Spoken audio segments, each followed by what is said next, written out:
Akiangaiwa watu wanaitwa Robert Burare, Robert Arakeri. Si watatuua na madem. Unakumbuka Robert Burare akisema, I go to stripper club and they love me. Oh yeah, they sit on my lap and something start moving. Guy Burare. Watu wanaitwa Robert watatuonyesha mambo. But anyway, Burare, unatoa audacity wapi ya kusue your ex-wife? Unajua ex-wife yako akona information kubwa sana. Unajua alifungua hivi laptop, akona mijurusi. Akaona watu wananyaduana mijurusi. Si mtu, imagine. Sasa akona information nyingi sana na hata hakudisclose vitu zingine. Sasa imagine ukimsuu, akuje hapa disclose kila kitu aseme.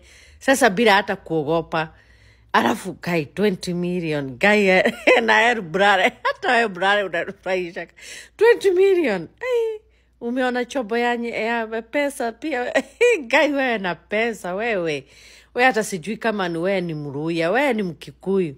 Wewe na pesa, wewe ni mkali. Si hata at least ungewasuu 5 million, hata 5 million ama hata 3 million, 20 guy.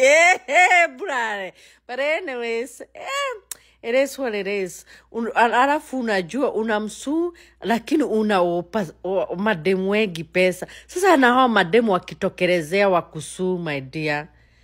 Mademu wa state wa huku wa state America wakitokelezea na fenye umewakopa pesa nyingi.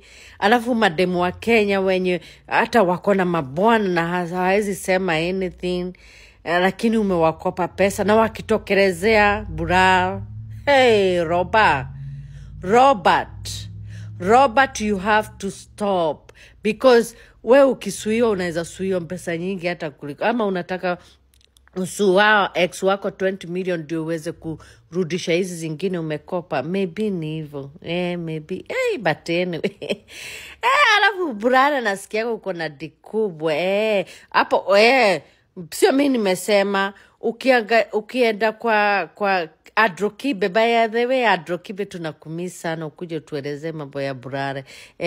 Anasemekanaga eti akona dikubwa.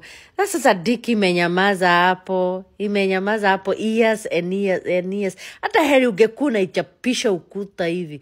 Unaichapisha ukuta hivi ama unanunulia kadebi uwe ukinyadua. Sasa hizi makosa gani sasa za ex wako zinatokelezea? Hata heri ungekuwa unarusha hiyo diki yako, unairusha everywhere.